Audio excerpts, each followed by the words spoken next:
And you had one particular dream many years ago that was your awakening dream, you called it, in your book. Yes, that's right. I describe it in the preface of my latest book, and also in The Dream of the Cosmos, because that was a true awakener. I'd been working, rather like you perhaps, along a path which I wasn't quite know where it was leading, but that dream gave me the absolute revelation of what I was doing and why I was doing it. So it was a vision more than a dream, and it was amazing. Do you want me to describe it, or will people read it in the books that they've already got? Let's give them a hint of it, because I do feel that there is a common thread with many that are awakening that they might find with the dream. And we may give them a little taste of it if we can describe just a bit. Okay. Well, the dream was this, probably in my 40s, when I was in analysis with Dr. Hella Adler, who is the wife of Gerhard Adler, who was one of the editors of Jung's collected works. So I was with her for 11 years, and roughly in the middle of that analysis, I had this dream. I dreamt that it was moonlight, and I came round the side of a huge dolmen, like the kind of dolmens at Stonehenge, just one. And the other side of the dolmen was a vast field of green corn or green wheat, shimmering emerald green in the moonlight. It was absolutely an amazing sight. And I was looking for my lost love, trying to find him, I think. I don't know who he was. Anyway, I skimmed with my feet just touching the bare surface of the wheat for mile after mile, going on, and I didn't know quite how far I should go. And I came to the edge of a valley, and I thought, should I stop here? And I did stop, and then I saw that on either side of this valley, which was quite wide, about a mile wide, there were two men, or one man on each side, and they were holding a huge net. And I found myself in the net and on my back, looking up at the sky, the night sky, because it was moonlight and all the stars were out as well. And I had this vision of the figure of a goddess, which filled the whole space between earth and heaven. She was absolutely gigantic. And she was neither young nor old, beautiful, mature. I think she had golden hair. I can't really remember. And she had an enormous wheel, something like the labyrinth in Chartres, in her abdomen. And she told me to look down at my own body, lying on my back as I was, gazing up at her. And I saw that I had a wheel also in my abdomen, but it was over on the left. And she indicated that I was to center my wheel. She didn't speak. That was her message. I was to center my wheel. Now, centering your wheel in Jungian analysis would mean becoming more conscious. In other words, I was too unconscious of what I was doing on this planet. And I needed to really ask myself some questions like, who am I? Where are we going? What am I doing here? And what is my task in this particular life? So those are the questions that came out of the dream. And I spent the next 40 years centering my wheel and writing the books. I was a Jungian analyst for about 20 years in London. And then I realized that really I wasn't fulfilling my full self. I needed to write because I had been giving many webinars and seminars and things. So I retired to the country at that time and devoted myself mainly to the Dream of the Cosmos. I'd written the other books before, but the Dream of the Cosmos. But I'd started the whole task of the feminine with my friend Jules Cashford when we were writing The Myth of the Goddess. That was in the 1980s when we were actually training to be Jungian analysts. And that was such an enormous work. It took us 10 years. An immense amount of research. And we were really working like two minds with one exit, I used to say to her, because we would get the same revelation in the same time, and we'd ring each other up and say, I just had this, and she would ring me and say the same thing. So it was a wonderful collaboration, really true friendship and devotion to the goddess, because Jules had a dream saying that she had to restore a garden that belonged to the goddess, and she was to go and meet me for supper, which she did. And that's how the Dream of the Cosmos was, the Myth of the Goddess was actually formulated in that one evening of 4 hours. We planned the whole thing. So that was a good beginning. And then from then on, I then wrote my books with Andrew Harvey, the Mystic Vision and the Divine Feminine. And that drew me, as I went to the country to live, to write The Dream of the Cosmos, because I had plenty of time. And I thought, what is wrong with this culture? It has absolutely no knowledge of soul. So I called it The Dream of the Cosmos, which was based on one of the messages of my mother, which spoke of the dream of the water.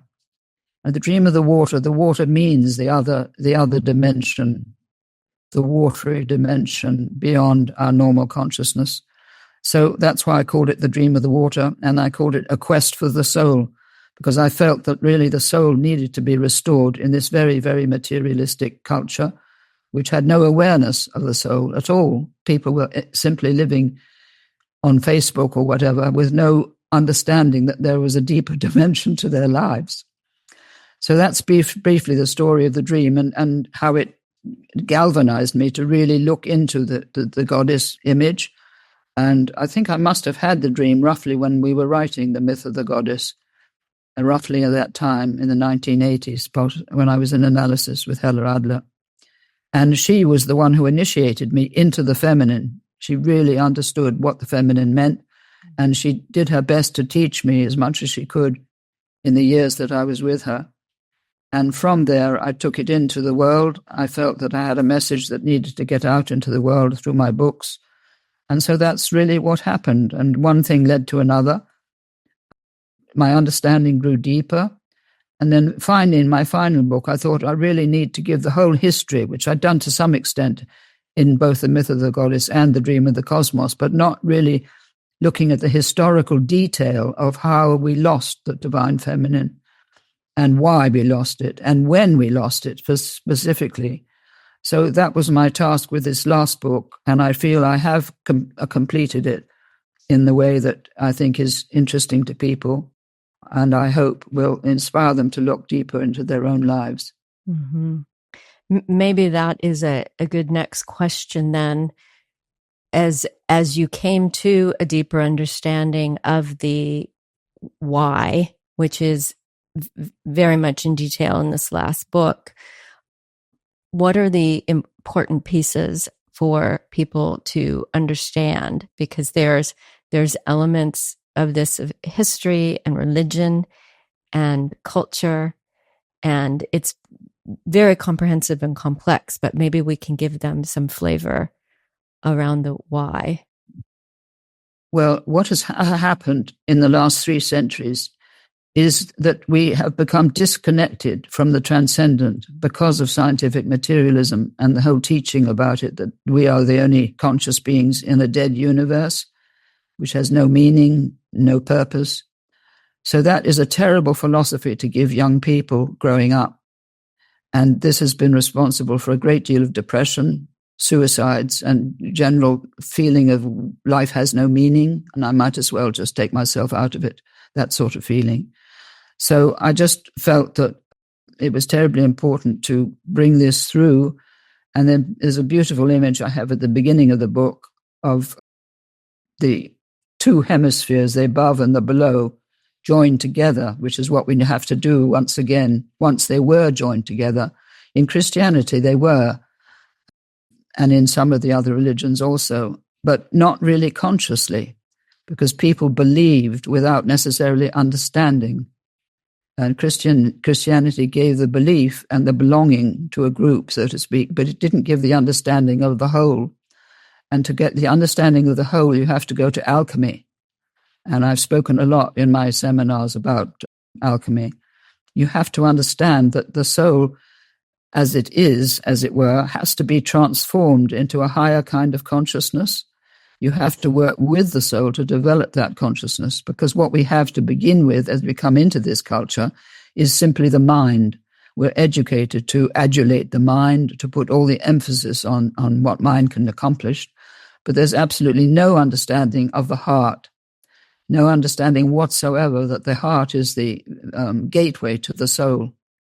And if you don't come down into the heart from the mind, you don't know what you're doing in life. You don't know why you're here, what your purpose is. You don't discover your creative gifts, perhaps. You try to fit into the culture rather than asking yourself, why am I here? what is my gift that I bring to life, and discovering and living that gift, which is so important for young people to know that they carry a gift and that they need to discover what that is, that they've come to incarnate on the planet for a purpose. But if they pass their life just talking on Facebook or Twitter or whatever it is, they'll simply waste their energy and they will understand nothing. They get to the end of their lives having understood nothing. Yes. And that is a tragedy.